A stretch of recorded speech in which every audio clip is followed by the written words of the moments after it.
Welcome to Modern Marketing Messages, the leading podcast discussing the latest and greatest in both online and offline marketing tactics, strategies, and trends.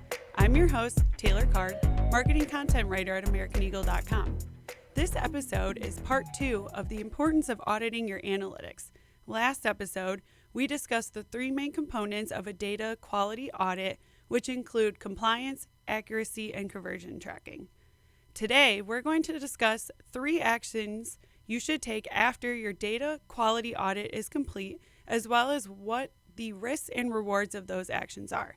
I'm once again joined by Simon Mandel, Digital Strategist at AmericanEagle.com, and Charles Rowe, Data and Analytics Strategist at AmericanEagle.com. Simon, Charles, thanks for joining me once again, virtually, but still. It's great to see you again. Yeah, great to be here talking with you guys. So I think we should just jump right into today's topic. And I want to start by talking about what happens once you're done with the data quality audit process and you want to move forward with that data. How do you get to those next steps? What is that bridge? Yeah, let's jump into it. So you've done the audit. You've gone through the journey that we talked about last time. You've now landed in a place where you feel that your data is accurate and you validated that and you're ready to get in there and figure out what's going on and get some insights. So the first thing you got to do is you got to extract it, right? This is the step 1 in the process that you talked about a second ago. You got to extract it, which is really just another way of saying, like, I got to go get it. Like, I got to get it out of the analytics platform, and I got to get it into my plate so I can start working with it. And there's really 3 different ways to do that people commonly go to extract data, their analytics data. And the first one is right out of the analytics platform, right? So if you go into Google Analytics or likely any other kind of analytics platform and you pull up a report, maybe a report on sessions by device, in every single one of these reports, you're likely going to find an export button, right? And you can just simply use that to get a good table of data that you can pull out of there and potentially put into a report or work into a spreadsheet. The next most common thing that people do to get data out of analytics is they might use an API. People who are a little bit more technologically savvy and understand these kinds of API communications, they can set up a connector, and that way they can pull the specific metrics that they're looking for when they want to see it on a schedule.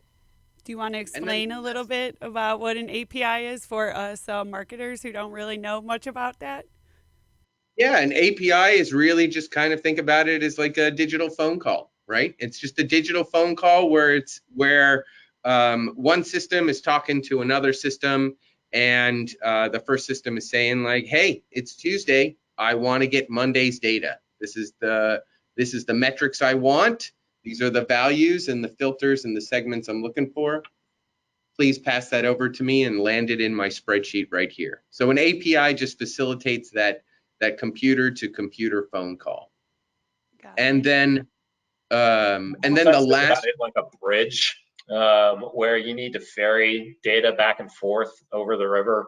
You send a car on over one side of the bridge, tell it, hey, data A, B, and C point, get on into the car, and then you bring the data back on over to yourself.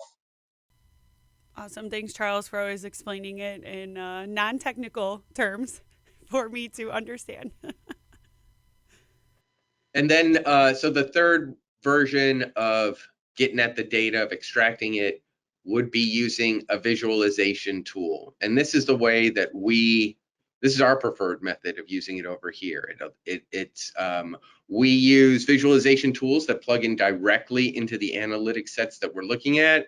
They come with all these great robust features that allow you to create charts and graphs, and that really help with the next step that we're going to talk about, the modeling step.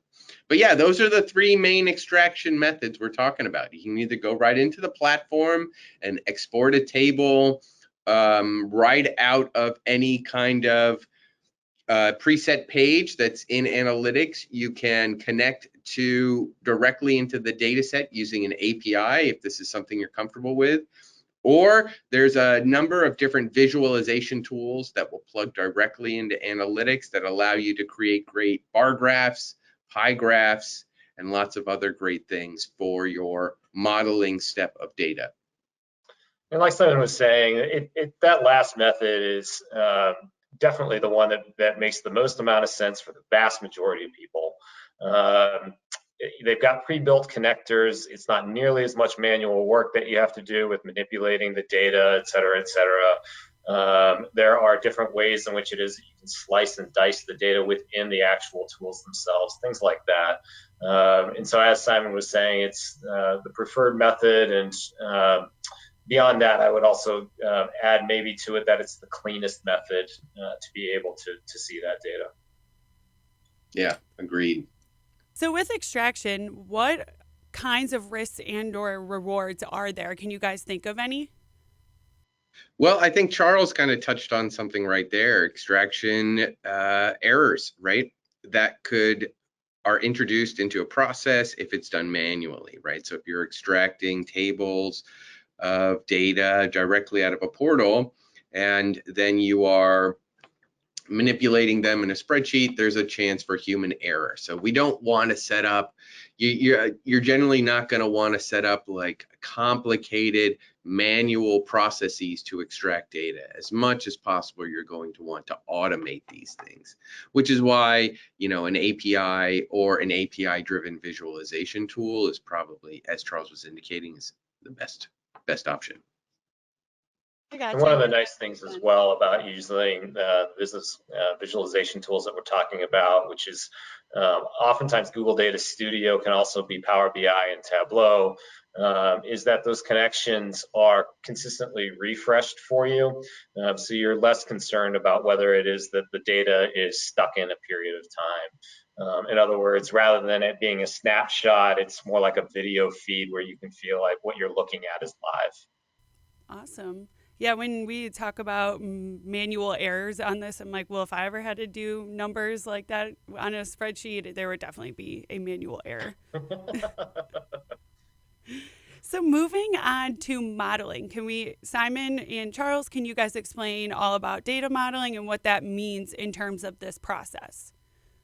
Yeah, so the modeling is actually very closely related to the development of the measurement strategy. And what that means is just making sure that the data that you're looking at is closely connected to the business objectives.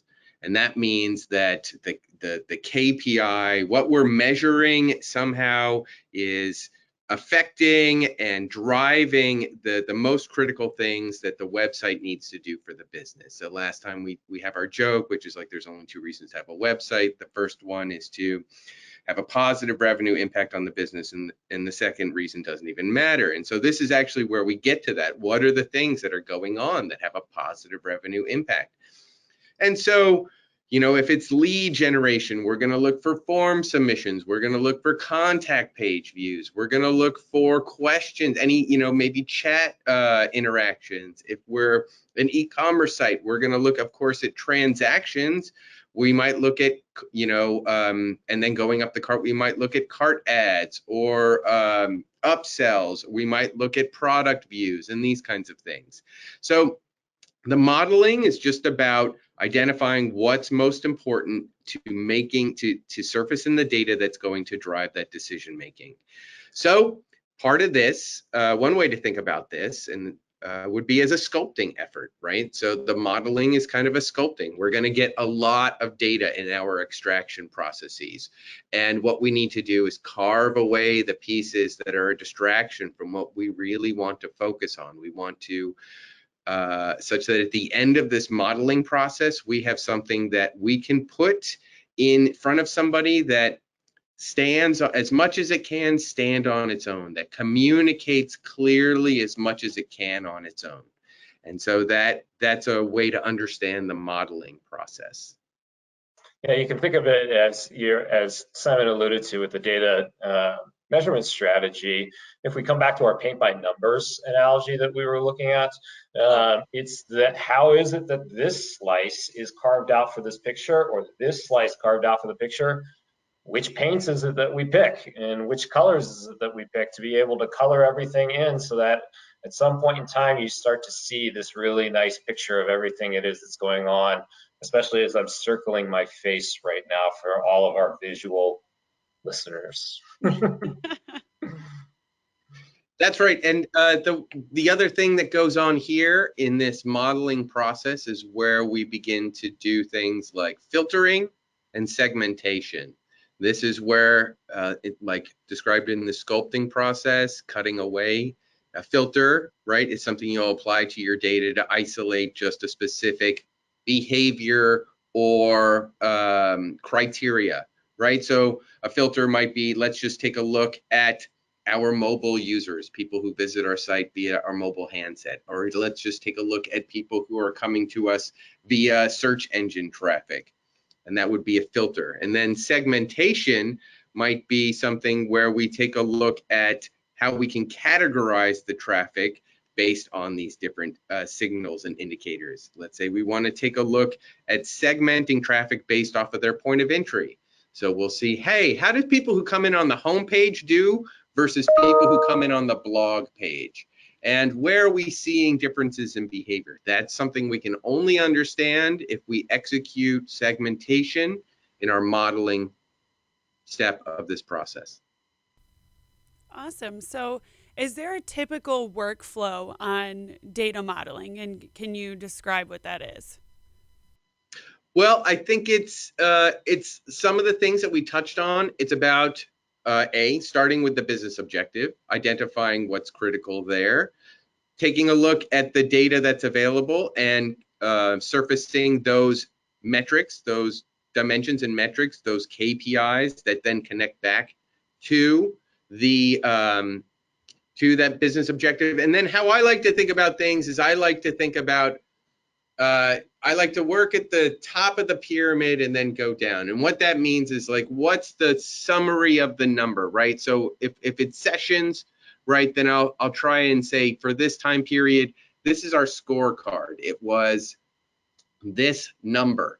And then below that, I might try and I'll then try and provide some context on that number. Hey, these are the different segments that make up the number. And then below that, I might have a lot of detail on those segments. So just a way to think about starting at the center and then working out to provide more and more context with the data modeling.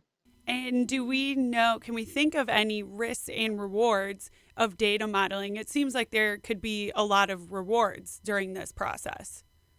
Well, absolutely. I mean, that's what it is that allows you to, as we come back to this paint the picture analogy, the reward is what it is that you get at the end of the day. Do you have something that is visual that allows you to see something that, in our opinion, is beautiful?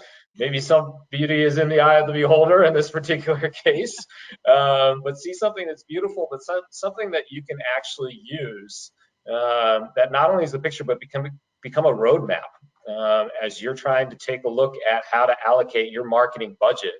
Where is it that some of these dollars should be going? Well, this picture will allow you to see what's going on with your website, see what your clients are doing when they come to visit it, and will allow you to start making some determinations about what it is that's working really well or not. Yeah, I agree. I think to keep it to single word answers, the reward is insight and the risk is confusion.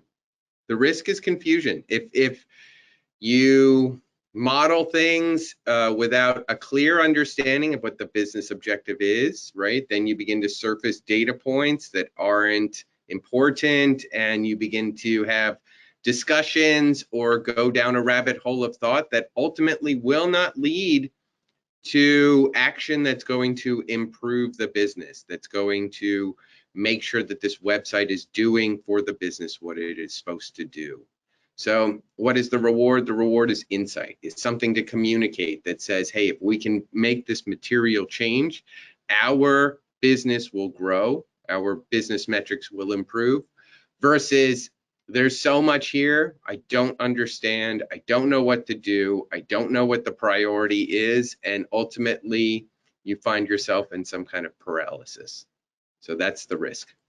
Yeah, and I like how you said the reward is just insight. And I think, gaining that insight from what you both just said, that helps get, stakeholder buy-in on what you should be doing and how you should be allocating that marketing budget. I think that's another great way to put it. Thank you.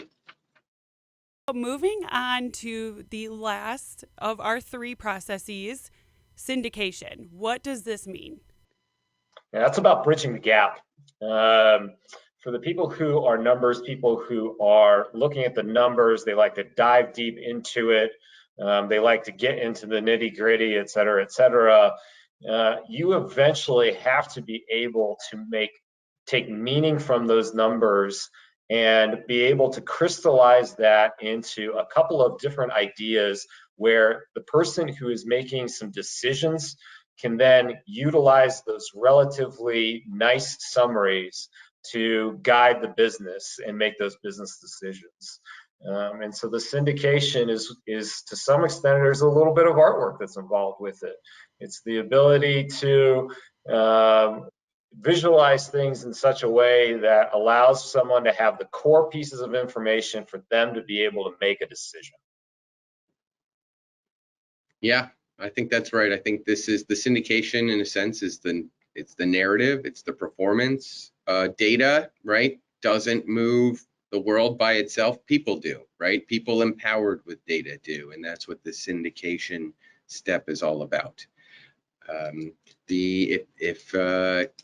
Getting to the risk and rewards of this, right? So the rewards are being able to clearly communicate without distraction the importance of the data that's been analyzed and the insights that have been extracted. And the risks are similar to the previous one, is that just more confusion and priorities are lost, and there's clarity is clouded. So what does that mean? That just means that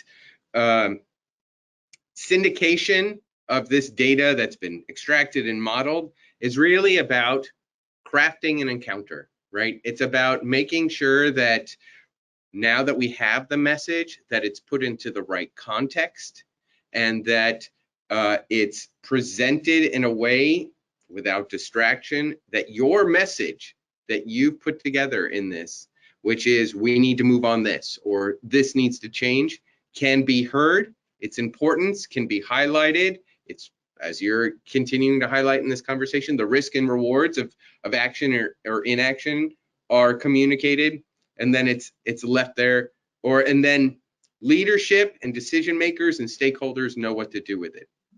But I think it's about crafting that encounter to provide the right context, and that just is a very fancy way of saying, like, hey, make sure your audience is ready to pay attention to this.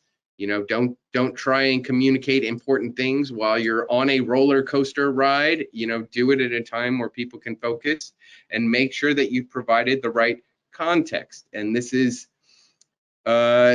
means that you've got to provide something. You've got to provide a characterization of something in comparison with something else. If I tell you that today's number is 7, that doesn't mean anything, or doesn't mean as much, unless I tell you that yesterday's number was 5. Right now we have a comparison and we can see a trend.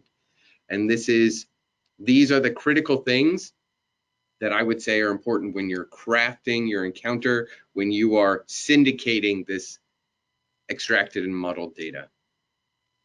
If we come back to our painting analogy, one of the ways in which you can think about it is, okay, first of all, you've got to have a good painting. You better be telling a really good story that's associated with it. But if you're going to actually present that painting to somebody, there has to be the right kind of lighting that's associated with it. If you've got all the lights that are turned off in your room and you're trying to show somebody a painting, well, they can't really exactly see it. So you've got to have some things turned on correctly. And if you're really wanting to highlight what it is that you have, You want to have a nice frame that's associated with it. You want to be able to then also sit in front of the painting and maybe have someone briefly say, here are some of the things that the artist was going through as they were creating this and crafting it.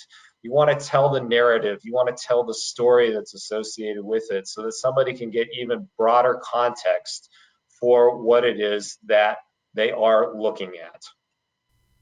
Yeah, you both make a great point. And when you were both talking about just comparing and needing those numbers to compare it to, I was thinking about, how that works on my team, on the marketing team. And a lot of the times when we're writing up case studies or writing up projects on recent websites that just launched, when we ask for data, we're like, okay, well, we need to figure out a time period where we can compare apples to apples, not apples to oranges. Because it's like what Simon was saying.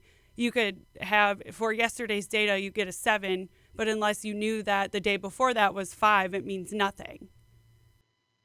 That's exactly right. And I think more often, so that's why it's important to always use time or some comparative segment in a comparison, right? So an easy comparison is the one that you and I just surfaced there, was like a time period comparison. We have a number and then a similar time period, and we set up comparison. Another way to do this is based off of, before we were talking about segmentation, that's another great way to do this. So if I tell you the number is 7 for desktop, but if I tell you the number is 10 for mobile, right? That's another thing that helps us provide context and helps us understand what may or may not be triggering or signaling what it is we need to focus in on the data. Do we have, or do you guys, I guess, have on your team any examples of the tools that you use to syndicate the data? It's for us, it's commonly, because Google Analytics is very ubiquitous out there today, the tools that we use to extract are the exact same ones that we use to go through all these steps. And for us, it's any one of a number of different flavors that come from a number of different providers. We use Google's tool a lot because that works very well with some of their systems.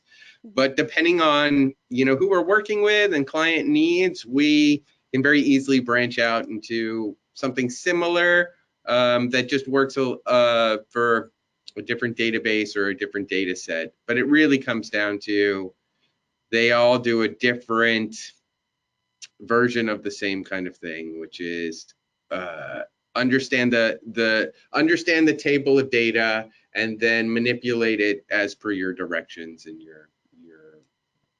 your needs. Got it. So I have one last question for you both. How do you guys feel about Google Analytics' newest update, Google Analytics 4, and the shuttering of the most common version of it, Google Analytics 3? So Google Analytics 3 is also commonly referred to as Universal Analytics. It is oftentimes just simply referred to as Google Analytics. So frequently that's what it is that we say, because that's the one that's used the most often at this point in time. But Google just recently had an announcement that came in, as you mentioned, where they are going to be shuttering it, planned for June 30th of 2023. Everything moved over to Google Analytics 4 as of July 1st, 2023. So we are in the middle of going through this very large sea change, which is going to be taking place, and excited about how it is that it's going to change the nature of how the picture gets created.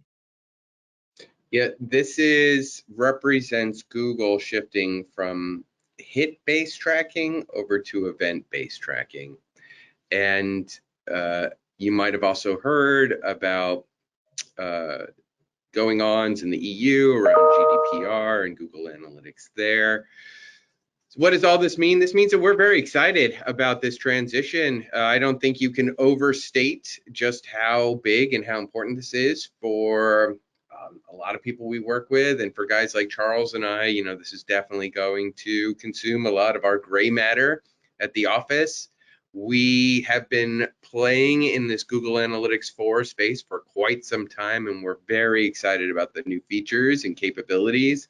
You get in this new platform, in this new flavor, you get lots of great things out of the box that weren't available in previous versions, and we think people are going to find it to be a real value add as we do. So we're very excited, and we're looking forward to help out as many people as we can with this transition.